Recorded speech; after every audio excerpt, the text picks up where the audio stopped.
Hello and welcome to Base27 from Axxemble. Today we are going to discuss how we can make a support request.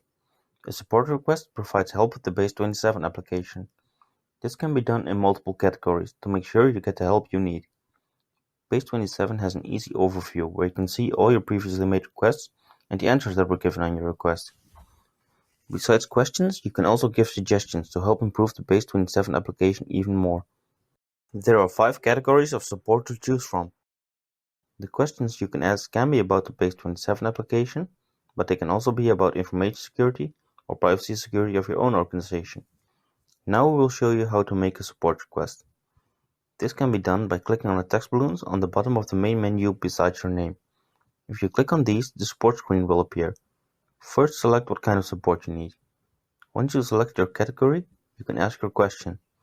If you want to add a file to clarify your request, you can do this by clicking on the Add File button or just dragging your file into the support screen. When an answer is given on your request, you will also receive a notification email. Axxemble will respond within a 4-hour time period. If a request has a yellow clock beside it, it means that the user still needs to respond to an answer that's been given on the request. If the request has a black clock beside it, it means that you were the last one to answer the request and that the request is still awaiting resolve.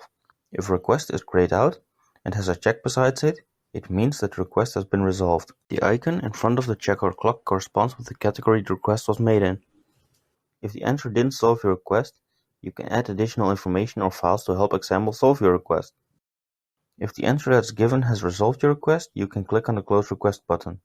By clicking the Close Request button, you confirm that the answer has resolved your request. If you accidentally clicked on the Support button, you can return to the support screen by clicking on the arrow button in the bottom left beside the overview.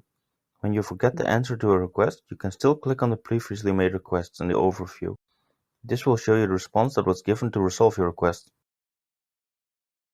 Thank you for watching and we hope you enjoyed using Base27 from Axxemble.